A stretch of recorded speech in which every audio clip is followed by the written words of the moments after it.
আল্লাহ, এখানে অ্যাক্সিডেন্ট হয়েছে।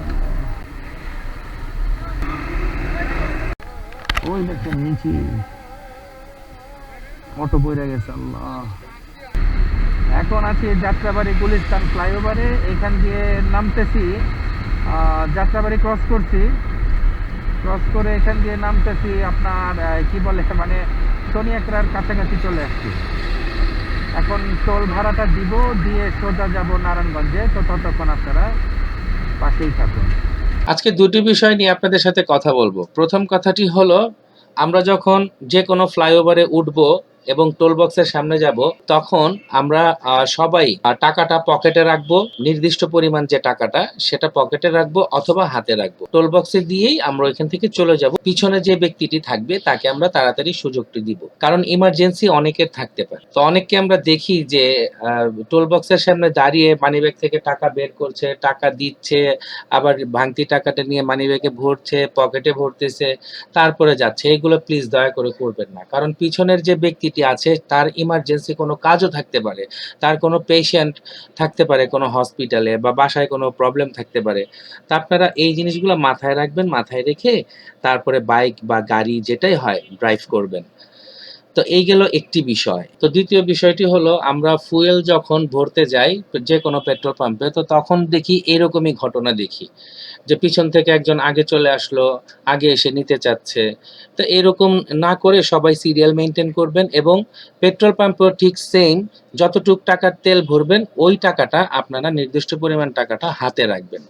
তো সকল বাইকার ভাইদেরকে উদ্দেশ্য করে বলছি যে আপনারা এই জিনিসগুলো মেনটেন করবেন, ফলো করবেন, কারণ সবারই কিছু না কিছু ইমার্জেন্সি কাজ থাকতে পারে আপনার পিছনের ব্যক্তিটির।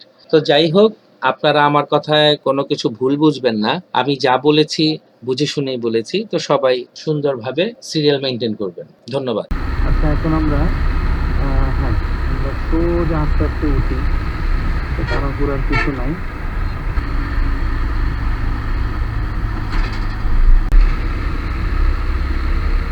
ডানে ডানে দিয়ে যাই।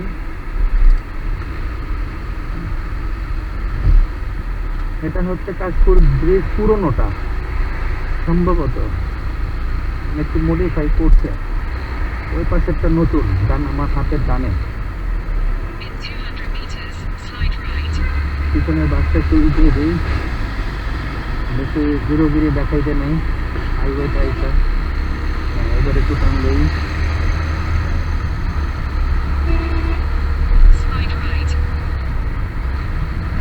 খুব সুন্দর, খুব সুন্দর করছে রাস্তাগুলো, খুব চমৎকার। আর বিশেষ করে ওইটা আমার কাছে ভালো লাগছে। আমি তো অনেকদিন পর এই চিটাগং রোডে আসছি, তো ওইটা আমার চোখে পড়ে নাই, তো এখন চোখে পড়ছে একটু আগে। যেমন বাঁ দিকের লেনটা আলাদা করতে ব্যারিকেড দিছে, ব্যারিকেড দিয়ে ওইটা আপনার সোজা লোকাল বাসগুলো বা বাসের একটা লাইন করতে, বাসের লাইন করা, সেটা ভালো হয়েছে। বাসের লাইন করাতে ভালো হয়েছে, প্লাস আমাদের জন্য সুবিধা হয়েছে। আমরা যে যেমন এক টানে চলে আসছি, আর না হয় আগে যখন আসতাম চিটাগং রোডের ওই মাথাটা এত জ্যাম থাকতো, মাই গড, অনেক জ্যাম থাকতো। এই বুদ্ধিটা যে করছে সে খুব এক্সপার্ট, যারা এই বুদ্ধিটা বের করছে। ভালো লাগছে কিভাবে ট্রাকগুলো চালায়, মানে এদের কোনো কমন সেন্স নাই। এরা খুবই মানে কি বলবো, মানে আনকমন মানুষ। আল্লাহ, এখানে অ্যাক্সিডেন্ট হয়েছে।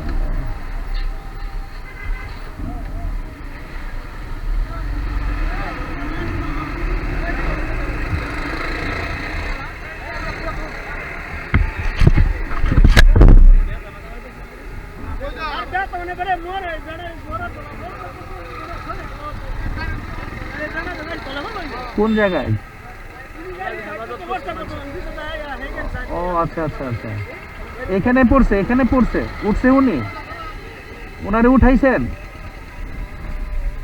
আহারে, এখানে অ্যাক্সিডেন্ট হয়েছে।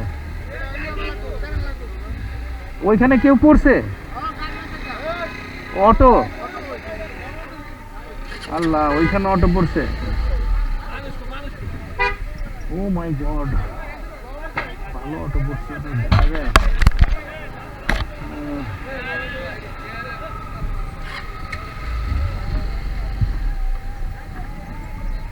মানুষ পড়ছে? কেউ ছিল ভাই, কেউ ছিল? এত পানি, হ্যাঁ অবস্থা। ওরে